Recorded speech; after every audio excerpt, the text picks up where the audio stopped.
Hey everybody, Jeremy Markovich here. 2 quick notes before we get going. First, this podcast has a new home. It's now part of the North Carolina Rabbit Hole, which you can find at ncrabbithole.com. There you can check out previous episodes of Away Message, you can find any new episodes that we're putting out, and if you like this podcast, I think, no guarantees, but I think you will like my weekly newsletter. It is about weird North Carolina stuff.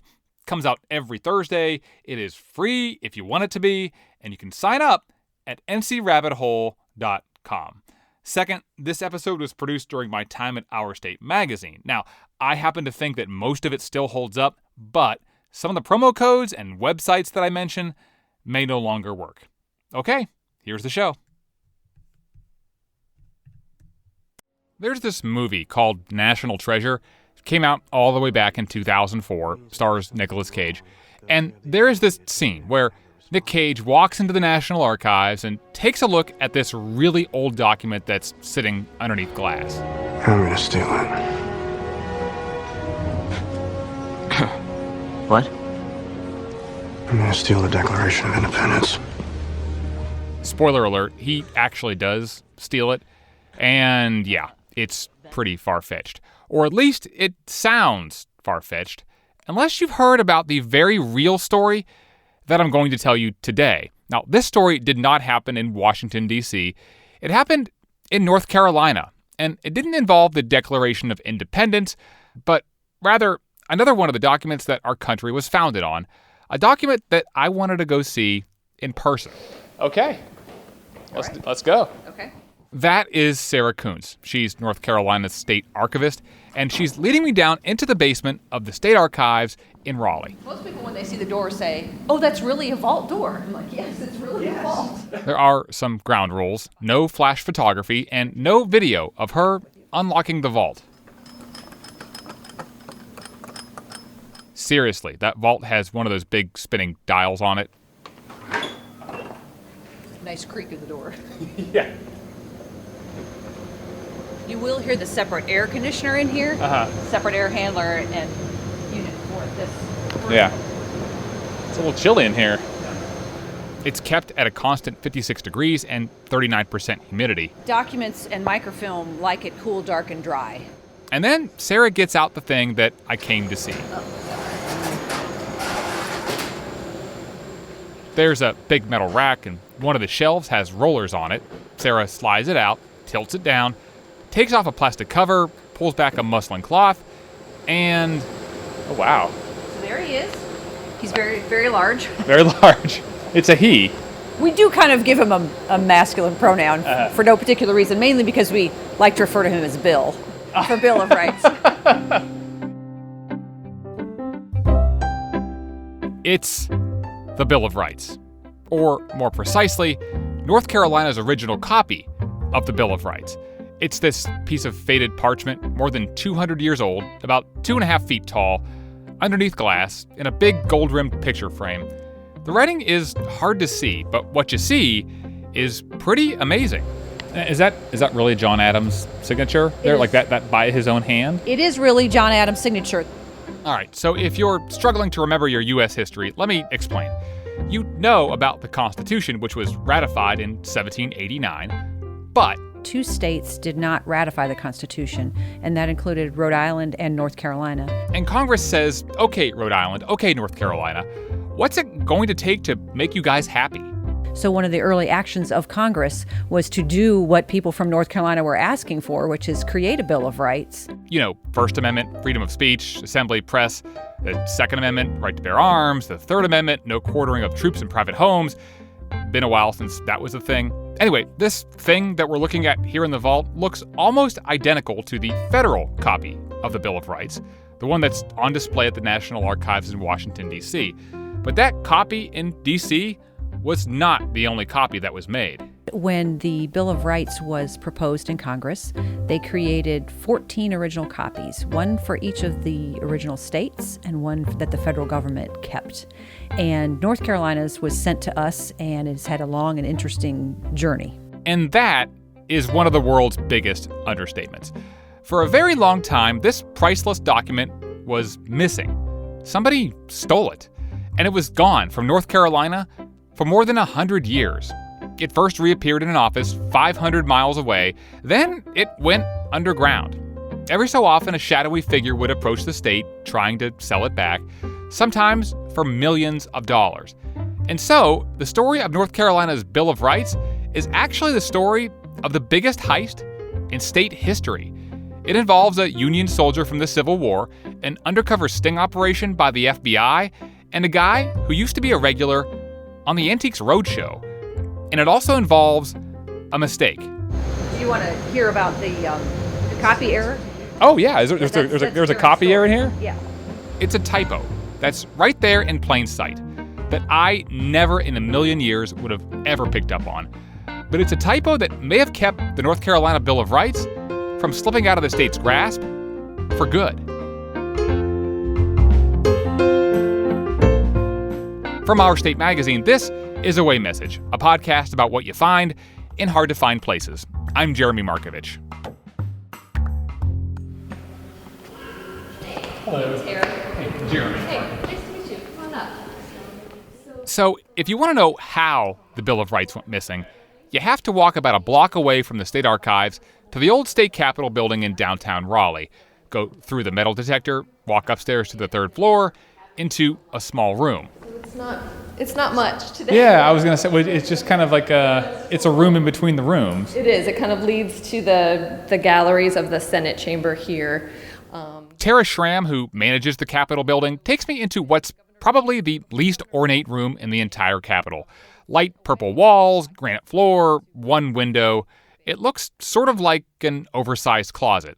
There used to be some cabinets and cupboards in here, and stuffed into one of them was the folded up copy of the Bill of Rights, just hanging out there. Back in the early 1800s, anybody could walk in, pull it out, and look at it. Not much security back then. You could even just walk right on up to the roof if you wanted to. And we've got lots of graffiti of folks who visited the roof, but, it was just a different time. For decades, the Bill of Rights stayed put. Nobody even thought about taking it. That is, until April of 1865.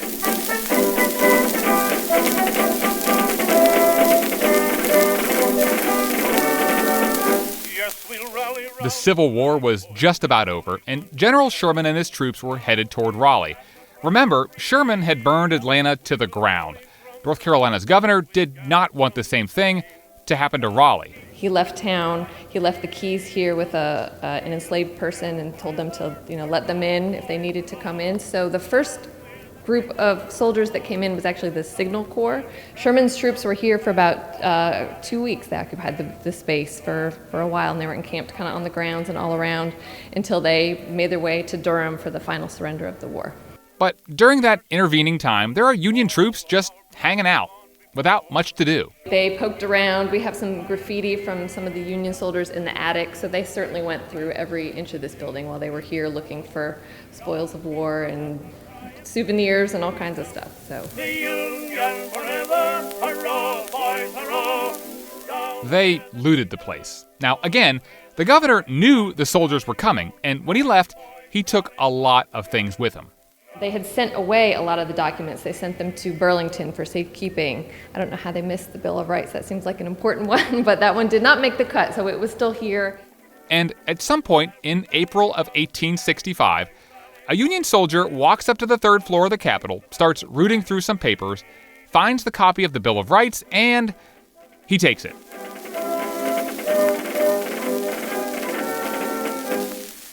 A few weeks later, the war is over, and that soldier heads home to Ohio, to a little town just outside of Dayton. And a year after the war, the soldier is talking to a friend from Indiana named Charles Shotwell. David Howard, who wrote a book about North Carolina's copy of the Bill of Rights, says, the soldier's like, "Hey, Charles, are you interested in this thing?" Charles ended up buying it for $5, which is like one of my favorite details of the whole story. It was adhered into a very kind of plain, ordinary picture frame and just hung up. Charles Shotwell was a grain salesman who worked in Indianapolis, and he quietly hung on to the Bill of Rights for years, until 1897. A reporter from the local newspaper is in Shotwell's office, and he says, "Hey, what's that hanging on the wall?" Shotwell tells him the whole backstory. The reporter goes back and writes an article. That article ends up being printed in a newspaper in Raleigh, and North Carolina's leaders read it and are like, wait a minute. The North Carolina Secretary of State writes the Secretary of State in Indiana, and he, I'll paraphrase here, basically says, go get that. That's ours. We want it back. And I find it to be kind of a funny comment on state government in 1897 that the Secretary of State in Indiana walks down the street to go visit Charles Shotwell and knocks on his door. And he tells Shotwell, hey, the state of North Carolina says that thing you've got hanging up on the wall there is their property, and they say you need to give it back. And Shotwell says, no. So nothing happens for 28 years. Until one day in 1925, a lawyer named Charles Reed starts contacting people in North Carolina. Charles Reed was a front for the Shotwell family. I don't think they knew that at the time. And Reed starts telling people, okay, if you want this thing back, you're going to have to pay for it. And the state says, no, we're not going to buy something that belongs to us. So Reed goes away. And nobody hears about the copy of the Bill of Rights for decades. The state can't just go get it because they don't know if Shotwell still has it or if he's sold it to somebody else or exactly where it's being kept. But today, we know that the Shotwell family had it almost all along. Charles kept it his whole life. He lived a full, long life into his 80s. It ended up in the possession of his son, Greer. Greer hung it up in his living room until he died in 1972, and then it ends up with his widow, who had it on the wall in her assisted living center in Indianapolis. And when she died, it ended up in the possession of her daughters. I think what was remarkable about the Shotwell family was how unremarkable they were, that they were just regular, plain old Midwestern folks. They weren't these crazy collectors. They were just regular folks who were just sort of thinking, well, this is our copy of the Bill of Rights. But by the 1990s, the granddaughters of Charles Shotwell, who are now getting up in age themselves, started to realize two things. One was that they realized that they didn't know how to properly take care of the document and were alarmed to find that it was starting to fade a little bit as a result of being exposed to the environment too much. And the second thing was that the world of historic documents was really exploding. The documents like theirs were starting to sell for millions of dollars. And they started to realize, we have something really potentially valuable here. And that is where things take a turn. First off, the state of North Carolina wouldn't pay for it because, again, they considered it stolen property. So the Shotwell sisters eventually talked to an antiques dealer in Chicago who goes looking for a potential buyer. I know Michael Jordan was mentioned, Oprah Winfrey was mentioned. A lot of these parties looked at it and thought about how exciting the object was, and yet how much baggage came along with it, and they all declined. And after a few years, finally, somebody shows interest and says, yes, I'll buy it. And that person, fatally, was Wayne Pratt.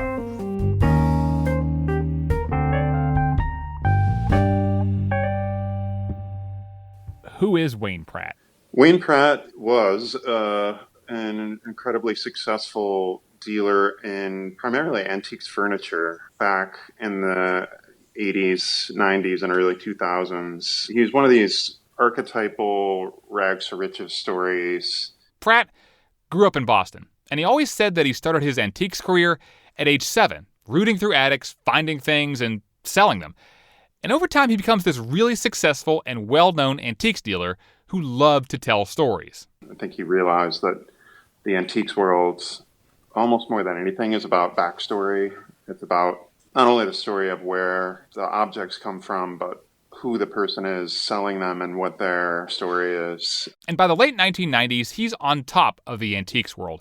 And he gets a regular gig on this new show on PBS. It's Antiques Roadshow from Austin, Texas. Antiques Roadshow. In all, Pratt appears on 6 seasons of the show. Now, also underneath this pot, there is a cigar box, which is not original to this box, okay? So he's got this thick Boston accent, he's in his 50s, in a suit, bald on top with a neatly trimmed mustache and dark hair. In one clip from the show, he's appraising a set of dominoes, and he's telling the story about how they must have been made by a sailor on a whaling ship off the coast of California. I think they're worth between $4,500 and $5,000. Goodness, not bad. He would come up with these incredible stories about where things came from that were mesmerizing, but for me, watching them when I thought about them and tried to dig below the surface, you kind of wondered what the evidence was behind these findings beyond his own expertise, which he relied on very heavily. And so when he encountered the Bill of Rights, he was very much relying on his reputation, his ability as a salesman, as an expert in the field of old things, to make something happen with it where others had failed.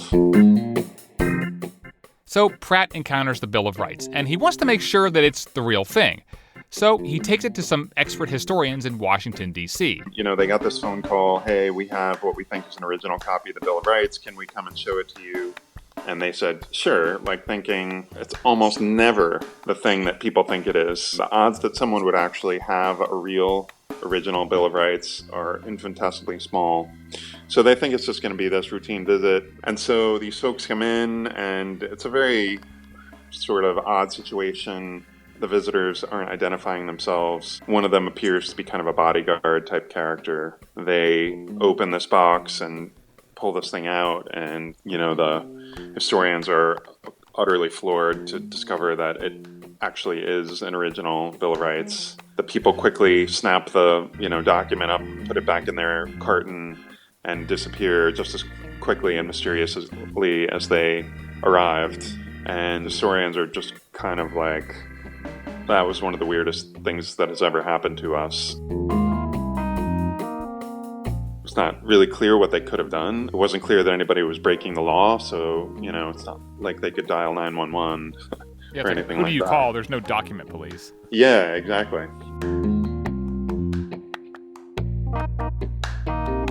When Pratt takes it to them, the Bill of Rights is glued to a piece of cardboard.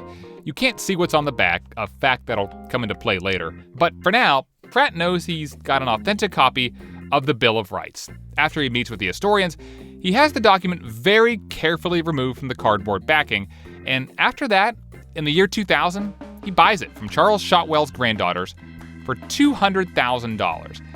But Howard says the thing that really made the deal work? An agreement to keep a secret. His deal with them was a confidentiality agreement where he would not be allowed to say where it came from, and they would not be allowed to publicly say that they had sold it to him. And by doing this, he hoped to kind of seal himself off from North Carolina, from the fact that it had been taken from the state. Now, Pratt almost certainly knows the backstory, which means he also knows that he can't just go out in public to sell the Bill of Rights, since the state of North Carolina has been saying for the better part of a century that it's their stolen property. So he has to come up with a new story. His story was that he wasn't allowed to tell who the buyer was, but that the circumstance was that the buyer had found it in one of these almost magical moments where they lifted up a sign or some such thing in the back of a hardware store in upstate New York and found it underneath. Pratt starts taking this thing around and telling other antiques dealers, hey, I've got what I think is an original copy of the Bill of Rights, but I don't know its exact backstory. One dealer named Bill Reese sends his researchers out to figure out where this thing might have come from. They weren't able to come up with any conclusive evidence, and so Reese theorized that there may have been this kind of unknown 15th copy. He said it was not unusual in that time, the late 1700s, for an extra copy of an important document to be made for one of the top officials in the government. So now the document has an even better story. Now, not only did it just kind of turn up one day, but it could also be an authentic copy of the Bill of Rights that nobody knew about. If a state like North Carolina couldn't claim it, that meant it would be much easier to sell. So from there, Pratt goes looking for somebody with deep pockets who might want to buy it. And that leads him to Philadelphia. We hold these truths to be self-evident. If you're wondering, that is the voice of actor Richard Dreyfuss. He was just one of the celebrities who opened up the National Constitution Center on July 4th, 2003.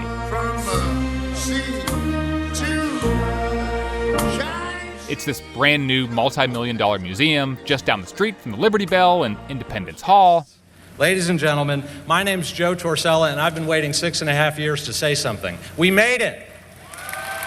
Joe Torsella was the CEO of the new museum at the time, and it's this mad rush at the end to get everything ready and open. We were, close to opening, and much of the design of the museum was premised on interactive exhibitry. We'd come late to the idea that artifacts were important. And in late 2002, months before the National Constitution Center is set to open, almost out of the blue comes this incredible offer for one of the biggest artifacts of them all, an original copy of the Bill of Rights.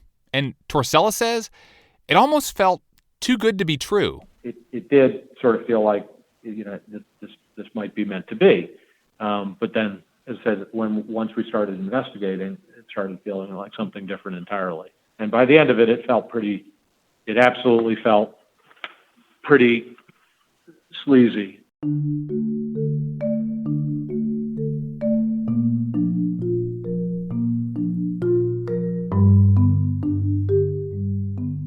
The initial price, $5 million. It would eventually get knocked down to $4 million.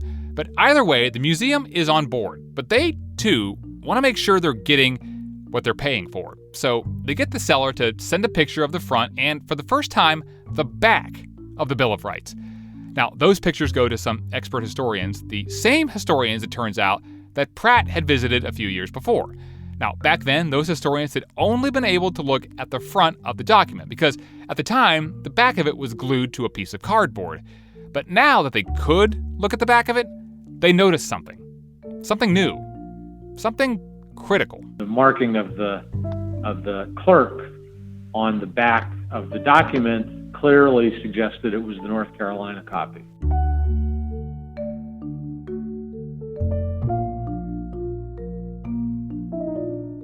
And it's not long after Torsella figures out that the document he's being offered is really North Carolina's copy of the Bill of Rights that he gets a very different kind of offer.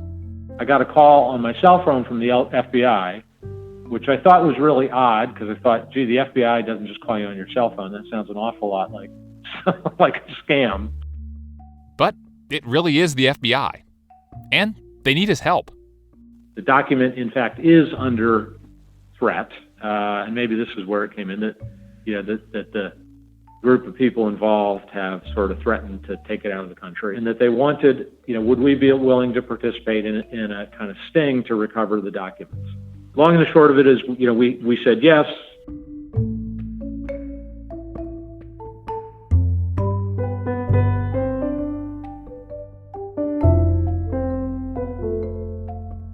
Coming up, the inside story of that sting operation is told by the undercover agent who was in the room when it happened.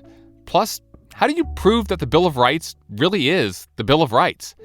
It involves a typo, some really old handwriting, and vanilla milkshakes from Cookout. All of that when Away Message continues.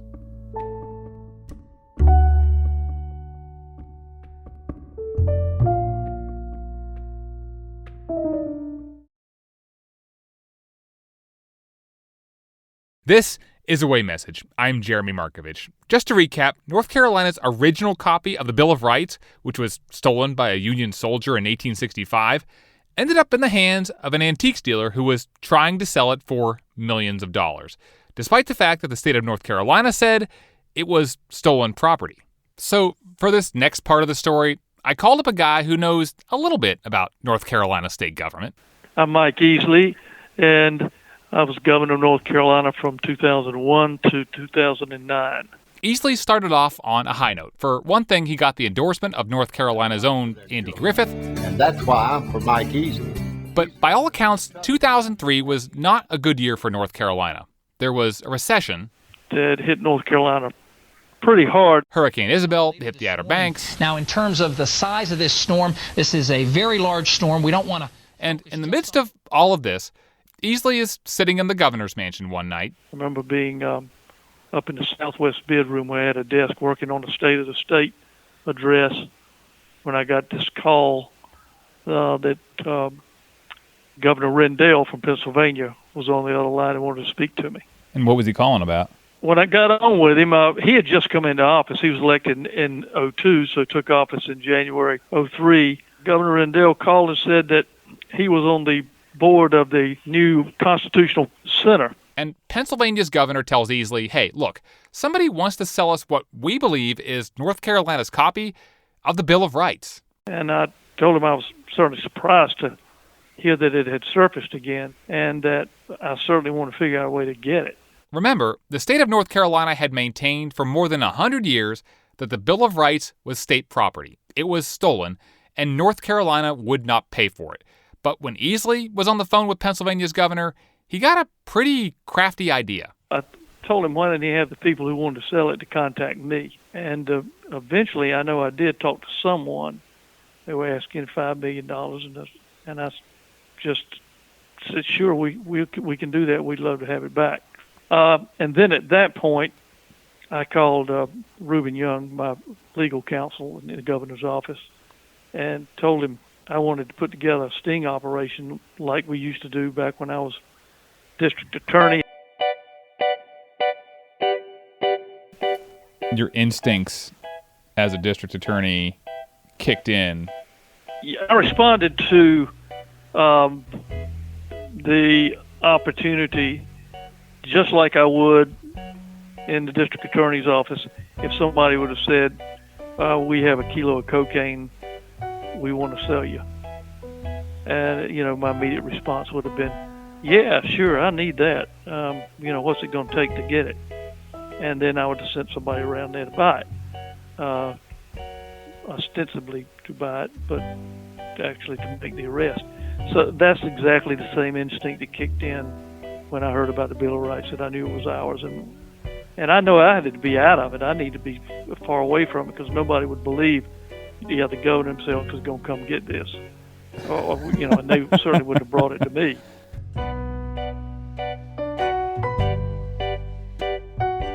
But Wayne Pratt and his associates were still going ahead with their plans to sell it to the National Constitution Center in Philadelphia. And so a lot of people get involved.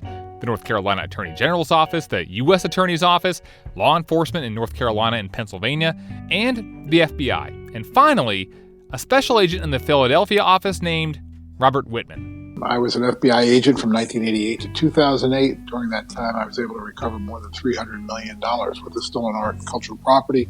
Basically, Wittman told me, whenever the FBI was asked to track down a priceless artifact, he would get the call. Well, probably the most valuable piece that I ever recovered was the North Carolina Bill of Rights. The value on that has been placed at close to $100 million if it could be sold. In other words, if it could be brought legitimately to market and marketed to to the collector societies and whatnot, it could actually bring as much as $100 million. True value, though, of course, is zero because it belongs to the state of North Carolina. It's owned by the people of North Carolina, and therefore it can't be sold. It's worth a lot and nothing at the same time. Well, that's the case with all stolen art. It was 2003 that I got the call. I had a call from our FBI office in Raleigh, and they said that an individual was trying to sell the North Carolina copies of the Bill of Rights to the National Constitution Center. They made a veiled threat that piece, if it wasn't properly bought back, that it may end up in the Middle East somewhere. So it was a veiled threat to show that they were willing to get rid of it. So we initiated an undercover operation to try to recover it in Philadelphia.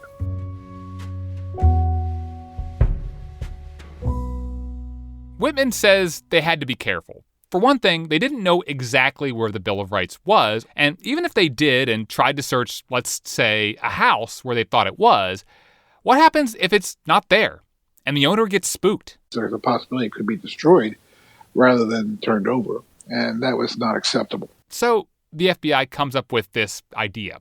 First off, they get the National Constitution Center and its lawyers to play along. I mean, what I assumed at the beginning is we were going to call and say, yeah, we'd like to buy it. Can you bring it over next Tuesday? Again, here's Joe Torsella, who was the museum's CEO at the time. Except that what really wasn't kind of clear to us at the beginning was how real it was going to need to be. There's a lot of real negotiation, a lot of back and forth and haggling. But after a few weeks, Torsella and his lawyers have reached a deal with a lawyer who was representing the seller, Wayne Pratt. Torsella's people would bring the money and the paperwork, if that lawyer would bring the actual Bill of Rights. We had this handoff arranged. It was all very cloak and dagger. It was in a law firm. There were all these weird code words. Robert Wittman, the FBI agent, knows that he has to be there in the room when all of this goes down. So he decides to go undercover and makes up a backstory with a fake name. In this particular case, I was Robert Clay, C-L-A-Y. And what I was doing, I was acting as a philanthropist. It was at the height of the internet bubble. And I had made all my money in the internet, on the internet at the time with things like AOL and popular things that were happening. So that was the backstory. I was an internet philanthropist who had made a bunch of money and was able to put money forth for the Constitution Center. You were a .com guy who probably had the luck of not being, in 2003, being able to be searched on Facebook or anywhere else. Yes. Well, it's before that existed. Yeah. And so the day arrives, March 18th, 2003. Whitman and others are in downtown Philadelphia. And it was around the 18th floor of the office building. Very nice conference room, what you typically see, a lot of windows looking out on the skyscrapers around the city. And on the actual long conference room table, they had a series of documents set up in document holders and folders that are to be signed, just as if we were doing a real deal. So we actually had a check drawn up on the National Constitution Center's, bank account, which was a cashier's check for $4 million. A real check. A real check. Of course, it was never going to be paid, but we had it there. Now, Wayne Pratt himself is not there, but a lawyer representing him is. And the lawyer walks in, he shakes hands, looks through the documents, and sees this $4 million check. That's when he made the phone call. It was almost like a drug deal in some respect. You know, you see the money, then you make the phone call to have the drugs delivered. And in this case, but it wasn't drugs, it was the North Carolina copy of the Bill of Rights. And it was delivered by basically a bicycle messenger. A guy came on a bike to the building, parked his bike outside. He was carrying the document, and which is a large document. It's probably 3.5 feet high. He was carrying it in just a common, a cardboard carrier. It wasn't rolled up, it was flat, but it was a cardboard type of carrier. And he comes into the building with this thing, comes up to the offices, and he comes in. We put it into a conference room and opened it up. It was amazing to see this piece. It was with the original document from 1789 that George Washington had sent, had John Adams' signature on it, had sent to the state of North Carolina for ratification. So do you remember what you said when, what your reaction was when you actually saw it get out? Do you remember what you said? I said, that's really a neat looking piece, isn't it? That's fantastic. It was like, wow, that's the Bill of Rights. Once we saw the piece come in, I moved it to the end of the conference room table in order to get it away from everybody, to get it away from people. And I made the excuse that I was so enamored at looking at it that it just, fascinated me, and I wanted to read it. Because what I was doing was moving it away so that nobody be around it, so that I could make the signal, which was to have the attorney go outside, knock on another conference room door about 10 feet away from our conference room, and have the other 5 agents that were waiting there to come into the room. So I sent the attorney out. He went out the door very quickly. He said he made some excuse and he had to go get something. And he knocked on the door. The agents didn't came in. When this attorney, who is trying to sell the Bill of Rights to you, sees these guys go out and all of a sudden a bunch of FBI agents come in, what does he do? He was a bit surprised. Yeah. Governor Easley gets a phone call. He said, "We got it." I said, "Got what? What are you talking about?" He said, "We got the Bill of Rights." About 2 weeks later, Wittman and another agent put the Bill of Rights onto the private jet of FBI Director Robert Mueller. They fly it down to North Carolina, returning it to Raleigh for the first time in 138 years. And I thought we were home free, but it was 5 years of court proceedings. And that is where Karen Blum comes in. I'm the research rat in the Department of Justice. Her more formal title is a Deputy Attorney General for the state of North Carolina. Back in March of 2003, she'd only been on the job there for a few months when the word comes in that the FBI had finally seized the Bill of Rights. There was whooping and hollering in our office. How often is there whooping and hollering in the Attorney General's office? I probably shouldn't answer that question. But even though the document was back in the state of North Carolina, it was not technically in state custody. It was being held at the U.S. Marshal's office in Raleigh. A federal judge in North Carolina is being asked to decide who gets to keep a rare copy of the Bill of Rights. The FBI. And here's where Wayne Pratt comes back into the picture. Remember, he's the antiques dealer who bought the Bill of Rights a few years before. Pratt's lawyer, Hugh Stevens, gave an interview to NPR a few weeks after the sting operation. When the government comes and takes something away from you, they have to show some just reason and provide you with some kind of notice and hearing. They can't just swoop down and take something. Stevens says there's no proof the document really is North Carolina's copy of the Bill of Rights. He says it could be one of at least 4 other versions of the manuscript that also are unaccounted for. It's Karen Blum's job to prove not only that this is an authentic copy of the Bill of Rights, but also that it's North Carolina's copy of the Bill of Rights. Now, there are at this point 3 other copies that nobody can seem to find. New York's and Georgia's were lost in fires, and Maryland's had also been stolen. Now, the stakes here are high. If somehow Karen and her team lose in court, if they're not able to prove conclusively that this is North Carolina's copy of the Bill of Rights, the document could be turned back over to Pratt, and it might go back underground again. Maybe this time for good. So Karen starts doing a ton of research. Early on, she goes over to the U.S. Marshal's office to see the document in person. You actually got to put your finger on it and It wasn't just my finger. It wasn't just you. There's many people. I put my hand on it. Yeah, one opportunity, a U.S. Marshal standing there saying, it's okay, you can touch it if your hands are clean, it's fine, go ahead and touch it, everybody else has. No, my excuse is the dude with the gun told me to touch it. Okay. She takes a bunch of pictures of it and starts looking through the archives herself.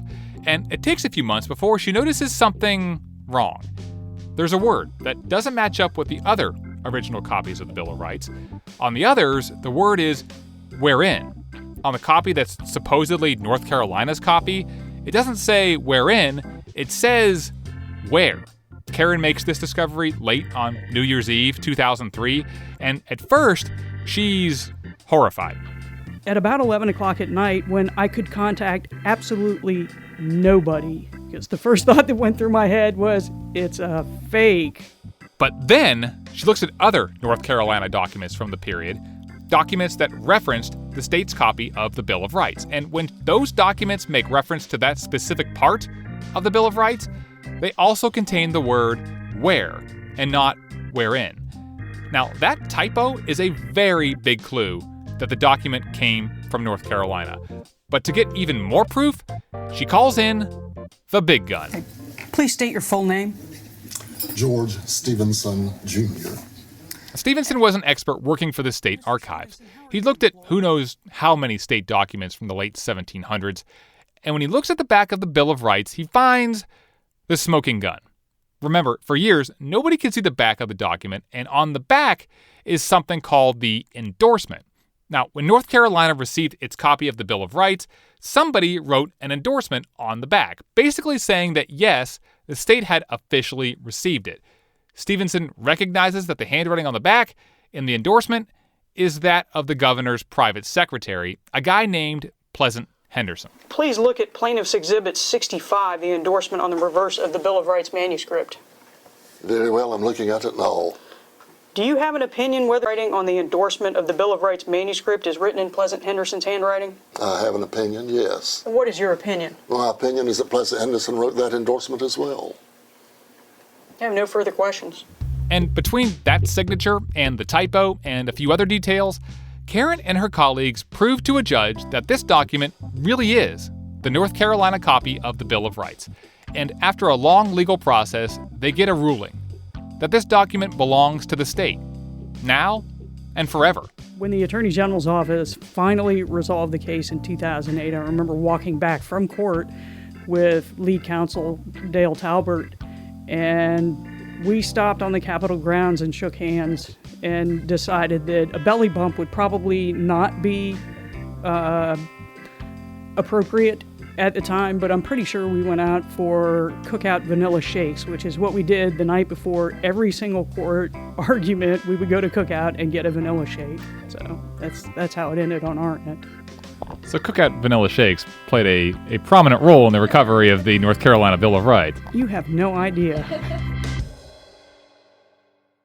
In the end, nobody was ever prosecuted in connection to the case, including Wayne Pratt, the antiques dealer who bought the Bill of Rights, only to have it seized. Well, he was very scarred by the experience. He felt that he had been, wronged. He insisted to me multiple occasions that there's no proof that the document came from North Carolina. David Howard, the author, was one of the only people who interviewed Pratt about the case before his death in 2007. I think he had somehow convinced himself that there was a different kind of truth to this document, but that the history on it is so clear that it's really irrefutable. It seems like, even just as I'm hearing you talk here, it just seems like in two different ways, like a very American story. One, it's the Bill of Rights. There's nothing more American than the Bill of Rights and the Constitution and the Declaration of Independence. But also, there's nothing more American than capitalism. That's a great way to think of it, and I think the story is really the collision of those two forces. And it's really refreshing in a certain way because, often I think these days people end up feeling like capitalism always wins. And this is one of those instances where principle and sort of like the good of the people wins out over having the most money, and the best lawyers. And there's something really gratifying about that. But for as long as this process took, more than 100 years to get it back, and then years upon years of legal battles, there was one part that happened very quickly. In August of 2005, in the middle of this long, drawn-out fight over ownership, a federal judge rules that the U.S. government should no longer be holding on to the North Carolina copy of the Bill of Rights. Remember, it had just been sitting in the U.S. Marshal's office in Raleigh for more than 2 years. And so the ruling said that North Carolina needed to come get the Bill of Rights immediately. So minutes later, the phone rings in the governor's mansion. I was there with my son Michael and said, Judge Bull has just ruled that this document goes back to the state and that I'm to return it to the Capitol immediately. And I was back at the mansion again, and I said, well, can we wait and do this, some sort of ceremony? So he told me to get it over there today, right now. It was no ordinary homecoming. What had been missing for 138 years was recovered within 5 days. The document was recovered in an... We went over and had the press conference, and I really couldn't think of a whole lot to say. It's really it's awesome. It'll blow your mind. That's the legal term res ipsa loquitur, which is Latin for the thing speaks for itself, and that was really what it was. It was speaking for itself.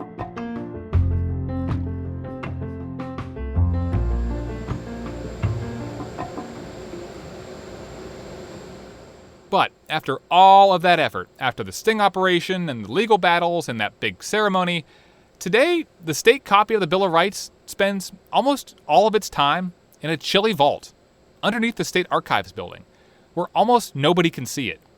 And Sarah Kuntz, the state archivist, says she really doesn't have a choice. Why is it here and not on display or somewhere else? That's a great question. The main concern that we have with having this document on display all the time is fading. When it was out of the state's custody, it was exposed to a lot of light, a lot of natural and fluorescent light. So it is extremely faded in spots. And we have been advised by an outside conservator to not have it on permanent display.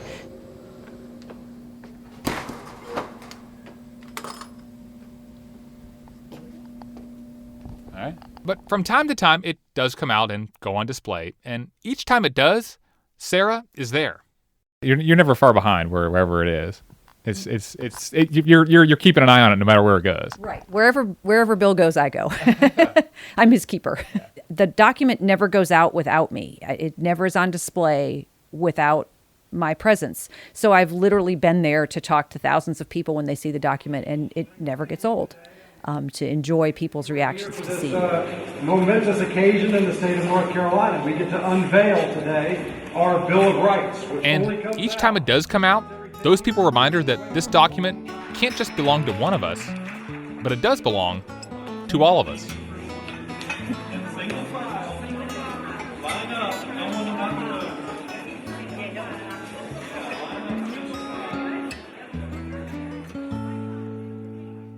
We're not those kind of people, the ones that speak no evil, loose cannon, righteous weasel, I'm never wrong. And if you look in our basket... Away Message is written and edited by me, Jeremy Markovich, and produced by me and James Michkowski. Our digital manager is Kimberly Simpson. Our editor-in-chief is Elizabeth Hudson. The 2005 press conference audio comes courtesy of WRAL-TV. Music is by Blue Dot Sessions. Our closing song is Not Those Kind of People by Bombadil, a terrific band from Durham.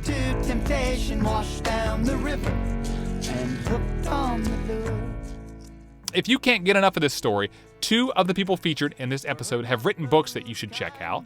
One is Lost Rights, The Misadventures of a Stolen American Relic by David Howard. The other is Priceless, How I Went Undercover to Rescue the World's Stolen Treasures by former FBI agent Robert Wittman. A very special thank you to the Pennsylvania Treasurer's Office and to the North Carolina Department of Natural and Cultural Resources for granting us special permission to see the Bill of Rights. You can see pictures of the vault, the Bill of Rights, and, bonus, the actual 1663 charter from King Charles II that created the colony of Carolina. That is also down in the vault. They call it Chuck. You can look at all of those by visiting the episode page on our website, away.ourstate.com. This podcast is a production of Our State Magazine, an employee-owned company that's been celebrating North Carolina for more than 85 years. If you like this show, you will love the magazine. Use the promo code AWAY to get $5 off a year's subscription. It is our thank you for listening. Also, if you like what you hear, give us a good rating on iTunes or wherever you listen to podcasts, or drop us a line. Our email is podcast@ourstate.com. And one more thing. When you're Bob Wittman, the FBI agent who's returning the Bill of Rights to Raleigh for the first time in 138 years, maybe it's not the right time to play a practical joke. So it was April 1st, believe it or not, when we were delivering the piece back. So we decided to do something different for April Fool's Day. So we went across the street the day before, and there's a small gift shop where you can buy a copy of the Bill of Rights, all right, for $1.99. So we took it and we put it in the top of the crate, underneath the lid of the crate, not touching the Bill of Rights, but on top of the foam, that covered the Bill of Rights. So that when we got to Raleigh and we did the big unveiling to open it up in front of all these important people, the VIPs and whatnot, Jay knocked the little copy out of the top, and we did a Three Stooges thing, like we knocked the Bill of Rights off and it fell on the floor. And it was kind of like a joke. It was a joke, but everybody was shocked. And I couldn't figure out. They weren't laughing. We will be back with our final episode of Season 2. We'll talk to you then.